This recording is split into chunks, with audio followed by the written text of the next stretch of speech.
8 trucs à savoir sur la psychologie masculine pour comprendre les hommes. Depuis quelques semaines déjà, vous ne le supportez plus. Entre ses petites réflexions désagréables et son manque flagrant de bienveillance, Chouchou n'est définitivement plus le prince charmant des débuts. Pour mieux comprendre ses réactions, découvrez les conseils de Paul de Wandre, auteur du spectacle Les hommes viennent de Mars et les femmes de Vénus. Règle numéro 1, les hommes pensent, compétences, les femmes pensent, relations. Vous n'avez pas pu le manquer, les hommes ont un sens de la performance particulièrement développé. Ce qui compte, à leurs yeux, c'est de faire mieux qu'eux, plus vite qu'eux, et surtout, que l'on reconnaisse publiquement leurs compétences. Ainsi, durant un voyage en voiture, par exemple, l'homme aura pour objectif d'atteindre le point B au plus vite, sans forcément se soucier du paysage, de l'ambiance, de la musique.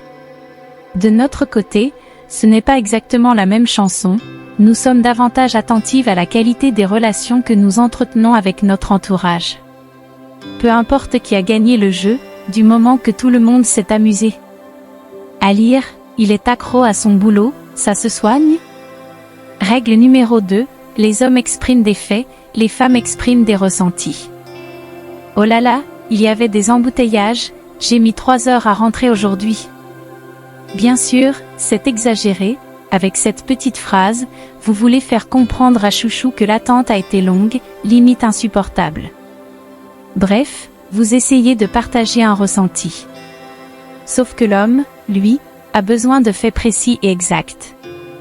Du coup, lorsque vous lui dites que vous avez 1000 choses à faire, il vous reprend, non, tu ne peux pas en avoir autant, c'est impossible.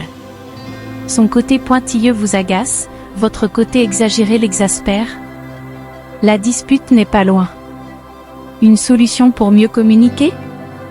Commencez vos phrases par « c'est comme si » et terminez par « tu peux imaginer ce que je ressens », monsieur comprendra que vous parlez de manière exagérée et ne cherchera pas à vous corriger. Exemple, c'est comme si j'avais mis 3 heures à rentrer du travail, tu peux imaginer ce que je ressens? Règle numéro 3, les hommes sont séquentiels, les femmes sont multitâches. C'est bien connu, les hommes ne peuvent faire qu'une chose à la fois tandis que les femmes sont multitâches. Si ce cliché est parfois franchement réducteur, il reflète malheureusement une réalité. Chez l'homme, c'est la politique du « une chose à la fois » qui prime.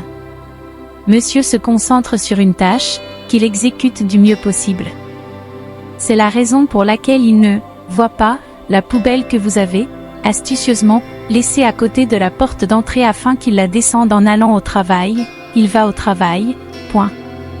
Ce n'est pas un manque d'attention de sa part, juste son fonctionnement normal. Soyez indulgente.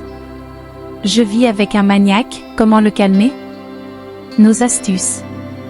Règle numéro 4, les hommes taisent leurs problèmes, les femmes en parlent. Lorsqu'il est confronté à une difficulté, l'homme ne le crie pas sur les toits, à ses yeux, évoquer un problème, c'est comme reconnaître son incompétence à le résoudre. Or, on l'a dit, le plus important, aux yeux de l'homme, c'est de paraître compétent en toutes circonstances. Lorsqu'il se résigne à demander de l'aide, il se tourne forcément vers quelqu'un qu'il juge plus compétent que lui, d'où l'importance de la hiérarchie dans les milieux traditionnellement masculins, l'armée par exemple. De notre côté, il n'y a aucune honte à demander de l'aide, évoquer ses problèmes n'est pas une faiblesse et c'est même une occasion d'entrer en contact avec quelqu'un, de partager quelque chose avec autrui. Règle numéro 5, le masculin est un téléobjectif, le féminin est un grand angle. Voilà une comparaison qui parlera sûrement aux mordus, de photos. La vision masculine s'apparente à un téléobjectif, il voit loin, il a l'œil perçant, mais son champ de vision est très étroit. La vision féminine, elle, est plutôt panoramique, elle voit davantage de choses, comme un objectif grand angle, mais avec moins de précision. Règle numéro 6, les hommes sont attentifs à leurs besoins, les femmes, à ceux des autres. On le sait, les femmes sont naturellement attentives aux besoins des autres. Et, dans l'idée féminine, erronée, évidemment, s'occuper des autres a pour corollaire que les autres s'occupent de soi en échange. Par le jeu des vases communicants, chacun est satisfait. Sauf que le fonctionnement masculin est inversé. Concrètement, si chacun s'occupe de soi, tout le monde est content. Mieux, savoir se prendre en charge soi-même est une preuve de compétence. Règle numéro 7. Les hommes sont uniques, les femmes font partie d'un groupe. Un groupe d'amis, une communauté, une famille. Les femmes ont le sentiment de faire partie d'un tout. Elles aiment tisser des liens, entretenir des relations avec leurs proches. Les hommes, au contraire, aiment se sentir uniques, même au sein d'un groupe d'amis, il y a une hiérarchie. Règle numéro 8. Les hommes aiment la routine, les femmes ont besoin de variété. Dans la vision masculine des choses, inutile de changer une équipe qui gagne. Ainsi, l'homme ira toujours au même restaurant, commandera toujours le même plat, rachètera les mêmes chaussures lorsque les siennes seront usées. Cette résistance au changement est, une fois encore, liée à l'importance que revêt la notion de compétence à ses yeux. Faire autrement, essayer autre chose, c'est prendre le risque d'échouer. Et ça, pas question. On s'en doute, le fonctionnement féminin est totalement différent. On a mangé chinois hier, pourquoi ne pas commander des pizzas ce soir? Et si on repeignait la cuisine? Et si je renouvelais complètement ma garde-robe? Forcément, ça peut engendrer des conflits. Attention, l'idée n'est absolument pas de mettre les gens dans des cases, ni de les réduire à cette seule dimension d'homme ou de femme.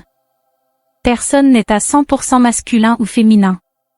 Chacun oscille entre ces deux pôles, parfois à plusieurs reprises au cours d'une même journée.